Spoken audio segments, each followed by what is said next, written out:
एक दिन मदीना के एक छोटे से गांव में एक बूढ़ी महिला अपने घर के दरवाजे के सामने चुपचाप बैठी थी। उसके सामने कुछ सामान रखा था, जैसे वो कहीं जाने की तैयारी कर रही हो। उसके चेहरे पर चिंता की लकीरें साफ दिख रही थीं और आंखों में एक अजीब बेचैनी थी। वो बार बार इधर उधर देख रही थी, जैसे वो किसी डर से भागना चाहती हो। फिर वो धीरे धीरे उठी।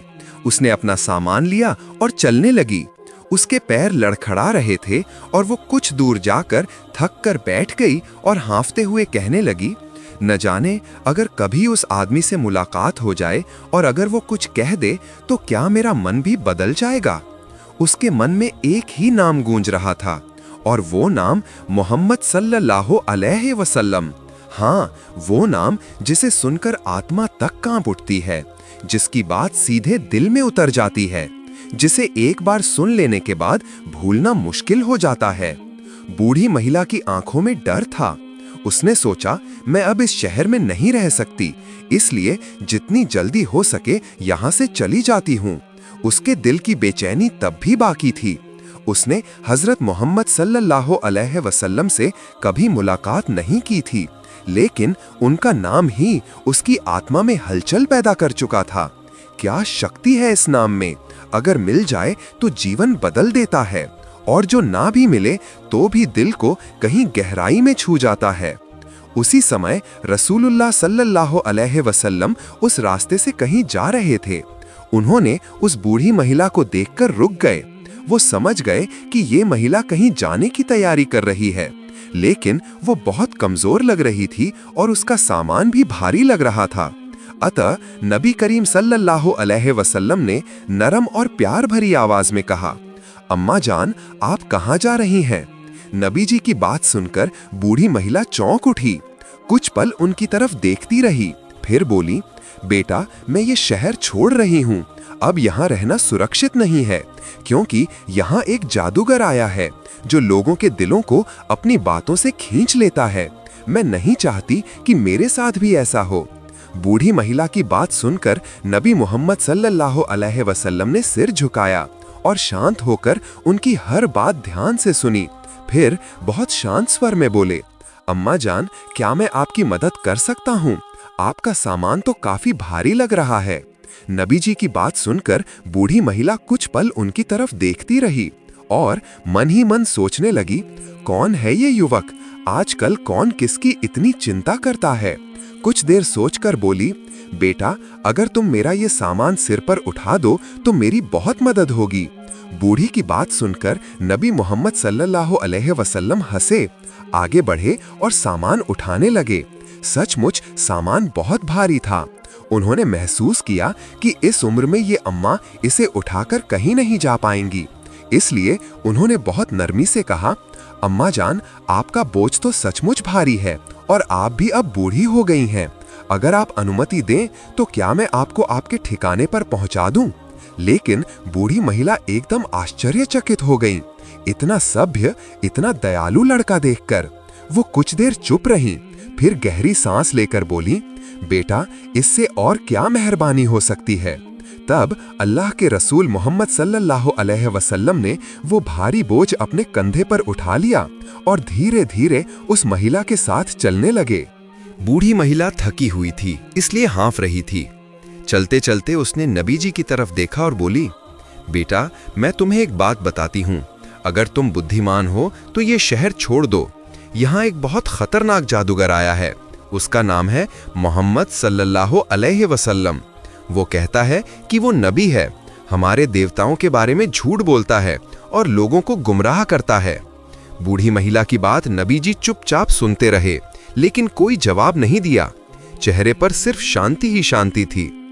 कुछ देर बाद महिला फिर बोली, उसकी बातों में ऐसा जादू है कि जो एक बार सुन लेता है वो उसी का होकर रह जाता है। न जाने कितने लोग उसके जाल में फंस गए हैं। मैंने सारी जिंदगी अपने देवताओं की पूजा की है। मैं नहीं चाहती कि इस उम्र में मेरा ईमान डगमगाए।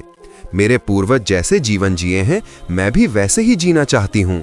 इसलिए मोहम्मद सल्लल्लाहु अलैहि वसल्लम की बातों में आकर गुमराह नहीं होना चाहती।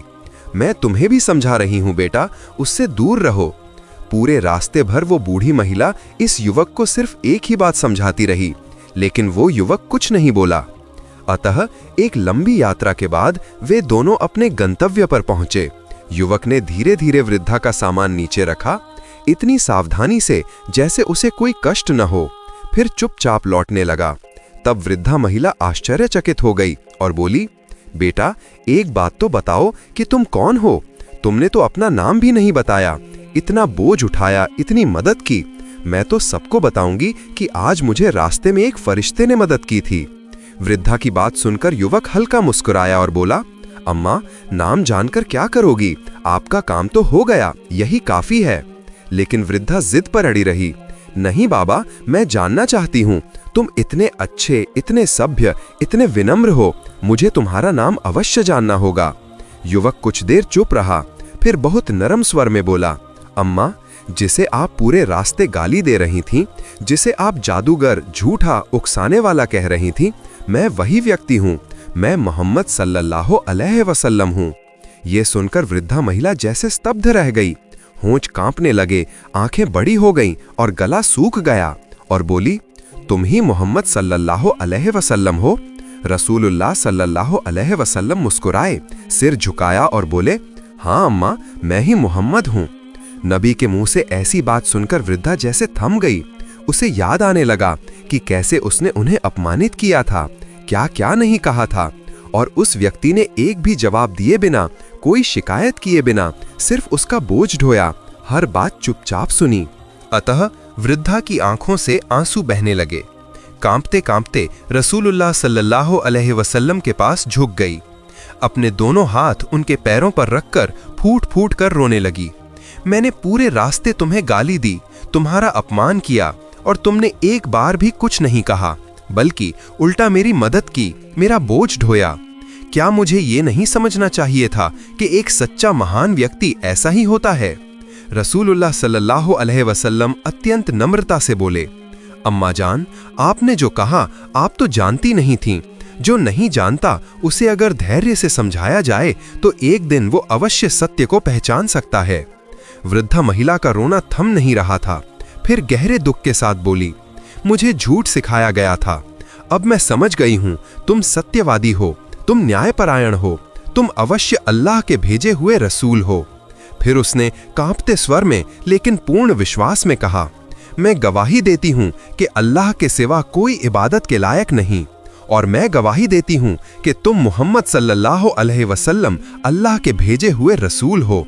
और फिर वो मुसलमान हो गई। सुभान अल्लाह। एक बार नबी करीम मोहम्मद सल्लल्लाहु अलैहि वसल्लम अपने सहाबियों के बीच बैठे थे। सभी खामोशी और श्रद्धा के साथ बैठे थे। सभी मोहम्मद सल्लल्लाहु अलैहि वसल्लम की बात सुन रहे थे और हृदय में नूर संचित कर रहे थे। अचानक दूर से धूल उड़ती दिखाई दी और सबकी आंखें उधर पड़ गईं। एक ऊंट पूरी गति से दौड़ता आ रहा था। ऐसा लग रहा था जैसे उसे कोई बड़ा खतरा घेर लिया हो और वो कोई आश्रय ढूंढ रहा हो। वो सीधा आकर नबी करीम मोहम्मद सल्लल्लाहु अलैहि वसल्लम के पास रुका। फिर धीरे धीरे सिर झुकाकर मोहम्मद सल्लल्लाहु अलैहि वसल्लम के कान के पास जाने लगा, जैसे ऊंट कोई गुप्त बात बताएगा। तब मोहम्मद सल्लल्लाहु अलैहि वसल्लम स्नेहपूर्वक बोले, शांत हो जाओ। अगर तुम सत्यवादी हो तो तुम्हारा सत्य तुम्हें लाभ देगा, और अगर झूठे हो तो उस झूठ की सजा पाओगे। निसंदेह जो हमारे आश्रय में आता है, अल्लाह ताला भी उसे सुरक्षा देते हैं, और हमारे आंचल में आश्रय लेने वाला कभी असफल नहीं होता। सहाबी इस दृश्य को आश्चर्य से देख रहे थे। तब एक सहाबी ने अर्ज किया, या रसूल अल्लाह सल्लल्लाहु अलैहि वसल्लम, ये ऊंट क्या कह रहा था? मोहम्मद सल्लल्लाहु अलैहि वसल्लम बोले, ये कह रहा है कि इसके मालिकों ने इसे ज़बह करके इसका मांस खाने का इरादा किया था, इसलिए ये उनसे भाग आया है और इसने मुझसे मदद मांगी है। उसी समय अचानक बाग के दरवाजे की तरफ से आवाज सुनाई दी। देखा गया कि कुछ लोग तेजी से दौड़ते आ रहे थे। उनके चेहरे पसीने से भीगे थे और सांसें तेज चल रही थीं। ऊंट ने अपने मालिकों को आते देखा तो तेजी से घबराकर फिर नबी करीम मोहम्मद सल्लल्लाहु अलैहि वसल्लम के पास चला गया। उसने गर्दन झुकाकर नबी के पीछे ऐसे छिपने लगा जैसे बच्चा अपनी मां के आंचल में आश्रय लेता है। मालिक पास आकर अदब से अर्ज किया, या रसूल, ये हमारा ऊंट है जो 3 दिनों से हमसे भागा हुआ था। आज हमने इसे आपकी सेवा में पाया है। तब मोहम्मद सल्लल्लाहु अलैहि वसल्लम ने फरमाया, ये मेरे सामने अपनी शिकायत बयान कर रहा है। ये कह रहा है कि ये तुम्हारे पास कई सालों से पाला गया है।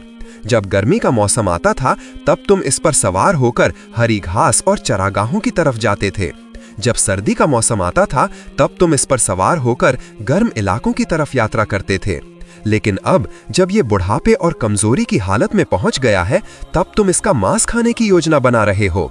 ये सुनकर वे सब शर्मिंदा हुए और अर्ज करने लगे, खुदा की कसम या रसूल सल्लल्लाहु अलैहि वसल्लम, बात ठीक वैसी ही है जैसी आपने बयान की है।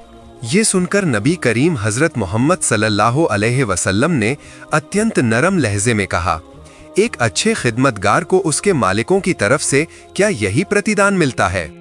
तब ऊंट के मालिक शर्म से सिर झुकाकर अर्ज करने लगे, या रसूल अल्लाह सल्लल्लाहु अलैहि वसल्लम, अब हम न इसे बेचेंगे न इसे ज़बह करेंगे। उनकी बात सुनकर नबीजी रसूल सल्लल्लाहु अलैहि वसल्लम ने कहा, ठीक है, लेकिन मैं इसे अपने पास रखूंगा। फिर नबीजी ने उस ऊंट को 100 दिरहम में खरीद लिया। खरीदने के बाद नबीजी सल्लल्लाहु अलैहि वसल्लम मुस्कुराते हुए उसकी तरफ देखा और कहा, हे ऊंट, जाओ, तुम अल्लाह की संतुष्टि के लिए आज़ाद हो। ऊंट ने तेजी से अपना मुंह नबीजी सल्लल्लाहु अलैहि वसल्लम के पवित्र सिर के पास लाकर एक विशेष आवाज की, मानो वो दुआ कर रहा हो। तब नबीजी सल्लल्लाहु अलैहि वसल्लम ने कहा, आमीन। फिर ऊंट ने दोबारा आवाज की। नबीजी सल्लल्लाहु अलैहि वसल्लम ने फिर कहा, आमीन। उसने तीसरी बार भी आवाज की। नबीजी सल्लल्लाहु अलैहि वसल्लम ने तीसरी बार भी कहा, आमीन। जब ऊंट ने चौथी बार दुआ की तब नबी करीम सल्लल्लाहु अलैहि वसल्लम की आंखों से आंसू बहने लगे और नबीजी सल्लल्लाहु अलैहि वसल्लम भावुक हो गए और चुपचाप सुनने लगे।